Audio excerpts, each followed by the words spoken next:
غزوہ احد کے آخری مقابلے کے لیے قریش کی طرف سے عبد الرحمن بن ابو بکر آیا۔ مورخ واقدی نے یہ واقعہ اس طرح بیان کیا ہے کہ عبد الرحمن بن ابو بکر کی للکار پر اس کے والد حضرت ابو بکر صدیق رضی اللہ عنہ، جو اسلام قبول کر کے رسول اللہ صلی اللہ علیہ وسلم کے ساتھ تھے، تلوار نکال کر اپنے جوان بیٹے کے مقابلے کے لیے نکلے۔ آگے آ مسلمان باپ کے کافر فرزند، حضرت ابو بکر صدیق نے للکار کر کہا۔ رسول کریم صلی اللہ علیہ وسلم نے دیکھا کہ باپ بیٹا مقابلے پر اتر آئے ہیں تو آپ نے دوڑ کر حضرت ابو بکر صدیق کو روک لیا۔ رسول کریم نے فرمایا، تلوار نیام میں ڈال لو ابو بکر، اور حضرت ابو بکر صدیق کو پیچھے لے گئے۔ خالد کو جنگ کا شور و غل اب بھی سنائی دے رہا تھا۔ وہ منظر اس کی آنکھوں نے اپنی پلکوں میں محفوظ کر رکھا تھا۔ انفرادی مقابلے ختم ہوتے ہی قریش نے مسلمانوں پر حلہ بول دیا۔ رسول اکرم صلی اللہ علیہ وسلم نے احد کی پہاڑی کو اپنے عقب میں رکھا ہوا تھا، اس لیے مجاہدین اسلام کو عقبی حملے کا خطرہ نہیں تھا۔ آمنے سامنے کا مارکا خونریز تھا۔ مسلمانوں کی نفری بہت تھوڑی تھی، اس کمی کو انہوں نے جذبہ تیغ زنی کے کمالات سے پورا کر دیا۔ اگر قریش کو نفری کی افراد حاصل نہ ہوتی تو وہ مسلمانوں کے آگے نہیں ٹھہر سکتے تھے۔ وہ نفری کے زور پر لڑ رہے تھے۔ خالد کی نظر رسول کریم صلی اللہ علیہ وسلم پر تھی۔ آپ صلی اللہ علیہ وسلم ایک پہلو پر تھے، یہی پہلو تھا جس پر خالد کو حملہ کرنا تھا۔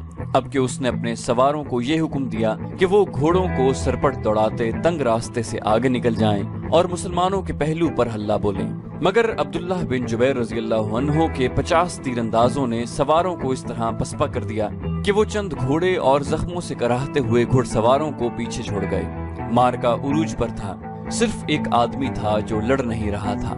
وہ میدان جنگ میں برچی اٹھائے یوں گھوم پھر رہا تھا جیسے کسی کو ڈھونڈ رہا ہو۔ وہ وحشی بن حرب تھا۔ وہ حمزہ رضی اللہ عنہ کو ڈھونڈ رہا تھا۔ حضرت حمزہ کو قتل کرنے کے لیے اس کے لیے 2 انعام تھے، ایک یہ کہ اس کا آقا اسے آزاد کر دے گا، اور دوسرا ابو سفیان کی بیوی ہند وہ زیورات جو اس نے پہن رکھے تھے وہ اسے انعام میں دے گی۔ اسے حضرت حمزہ رضی اللہ عنہ نظر آ گئے۔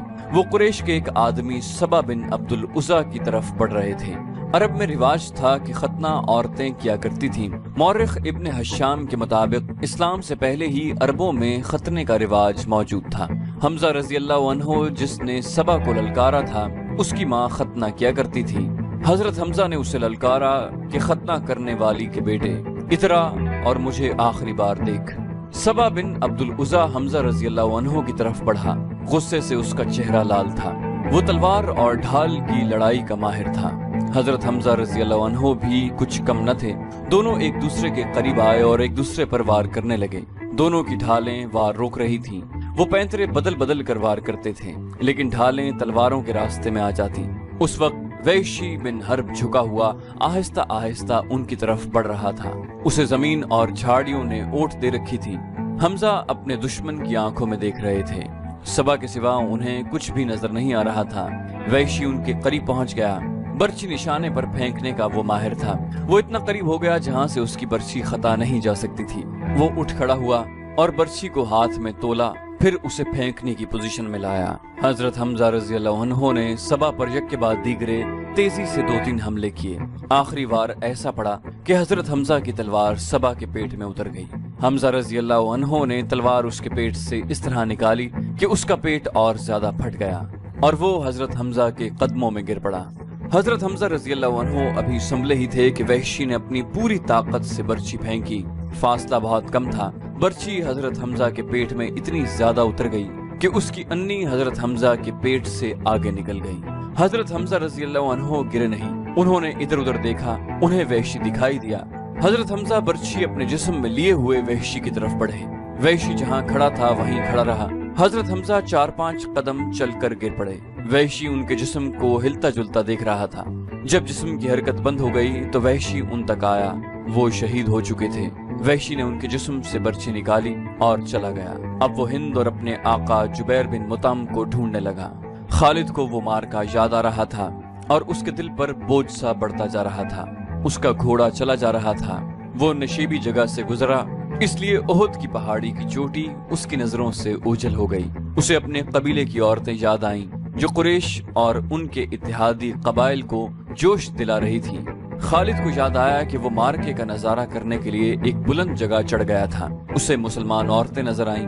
مسلمان اپنے جن زخمیوں کو پیچھے لاتے تھے انہیں عورتیں سنبھال لیتی تھیں، ان کی مرہم پٹی کرتی اور انہیں پانی پلاتی۔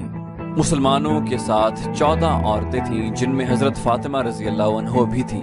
پھر یوں ہوا کہ قلیل تعداد مجاہدین کثیر تعداد کفار پر غالب آ گئے۔ قریش کا پرچم بردار گرا تو کسی اور نے پرچم اٹھا لیا، وہ بھی گرا، پرچم کئی بار گرا۔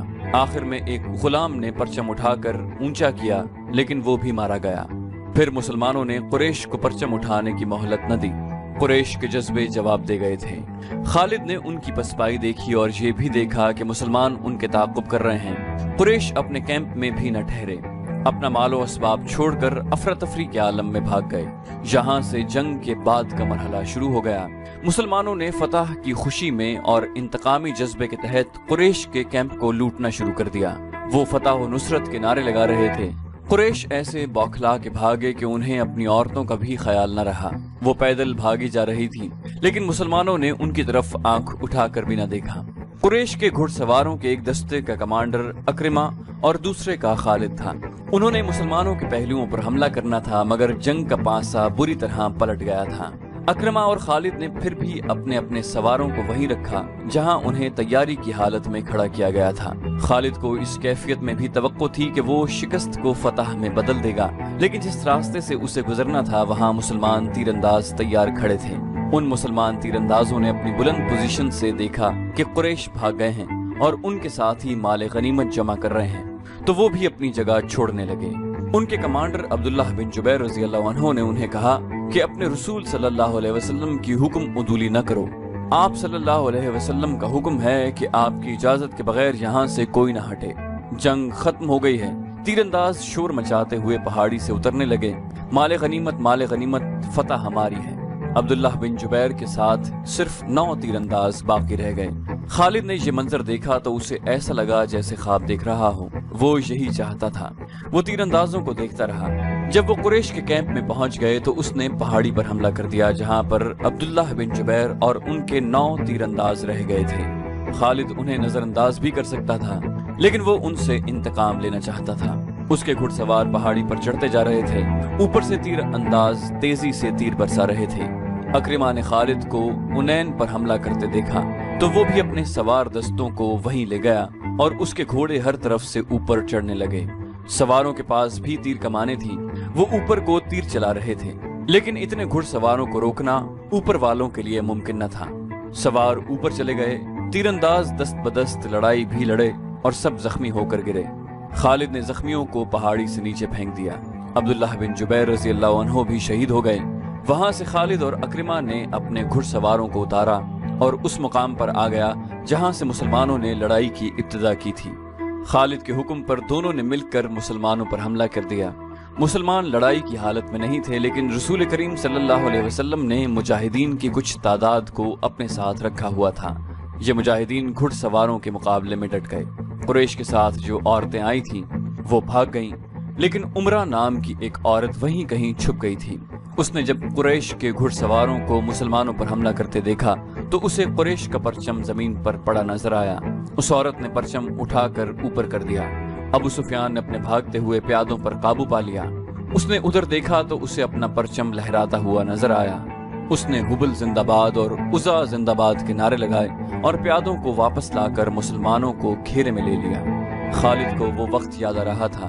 وہ رسول کریم صلی اللہ علیہ وسلم کو ڈھونڈ رہا تھا اور آج 4 برس بعد وہ مدینہ جا رہا تھا۔ اس کے ذہن پر رسول کریم صلی اللہ علیہ وسلم کا غلبہ تھا۔ سبسکرپشن کے بٹن کو دبائیے اور بیل آئیکن پر کلک کیجیے تاکہ آپ کو تمام ویڈیوز فوراً ملتی رہیں، اور ویڈیو پسند آنے کی صورت میں اسے لائک، شیئر اور کامنٹ کرنا